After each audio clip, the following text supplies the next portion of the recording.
కడప జిల్లా ఒంటిమిట్ట మండల పరిధిలోని ముకుందాశ్రమం ప్రాథమిక పాఠశాలలో పనిచేస్తున్న ఉపాధ్యాయురాలు ఎలిజబెత్ సుహాసిని పదవీ విరమణ కార్యక్రమాన్ని ఒంటిమిట్ట ఎంఈఓలు జి వెంకట సుబ్బయ్య, డి ప్రభాకర్ ఆధ్వర్యంలో ఘనంగా నిర్వహించారు. ఈ సమావేశానికి హాజరైన ఉపాధ్యాయులు ఆమె సేవలను కొనియాడారు. స్కూల్ ఏమి ఇబ్బంది ఉండదు మేడం, మంచి వాతావరణంలో ఉంటుంది. అది కాక స్కూల్ కాకపోతే ఏకాంతంగా ఒక్కటిగా ఉంటుంది, ఇబ్బంది లేదు అని చెప్పడం జరిగింది. మంచి మండలం, మంచి ఉపాధ్యాయులతో మీరు పనిచేసే అవకాశం ఉంటుంది మేడం అని చెప్పాను.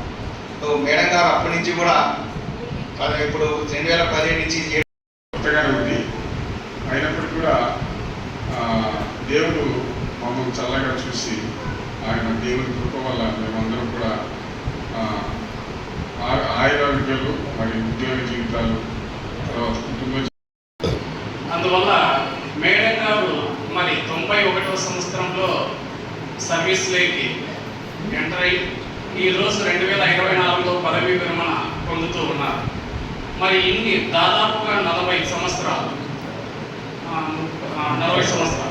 30 మరి 4 పాఠశాలల్లోనే పనిచేసి అనేక ప్రాంతాల్లో పనిచేసినప్పుడు ఈ 4 ప్రాంతాల్లో ఎంతోమంది విద్యార్థులను ఎంతో గొప్ప వ్యక్తులుగా తీర్చిదిద్దడంలో మేడం గారు ప్రముఖ పాత్ర పోషించుకుంటారు.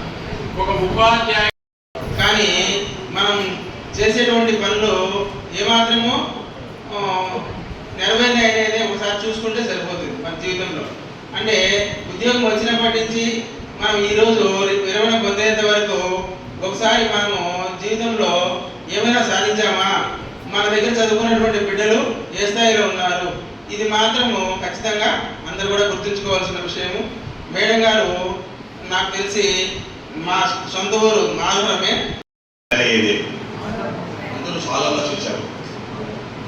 అది ఆన్సర్ వచ్చేసి మీకు అందరూ తెలిసింది సార్. ఏదైనా సార్ ఫిబ్రవరి నాకు ఎందుకు మేడం గారు మేడం గారిని ఆటోలో చూసుకుంటాం. అది తక్కువ మాట్లాడే మేడం సార్. ఎంత తక్కువ అయ్యా అంటే మేడం ఎక్కడ ఉండేది ఎవరికి తెలియదు. అన్ని డ్యూటీలో రెగ్యులర్గా ఉంది. నేను చాలా మంది పాఠశాలకు వెళ్ళడం జరిగింది.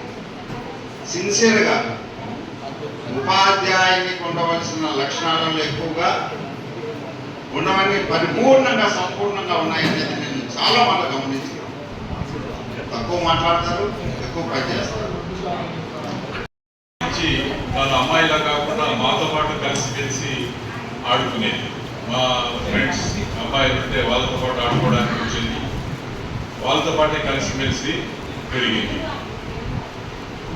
మా అమ్మగారు కూడా టీచర్గా పనిచేసి రిటైర్ అయ్యి చనిపోయారు.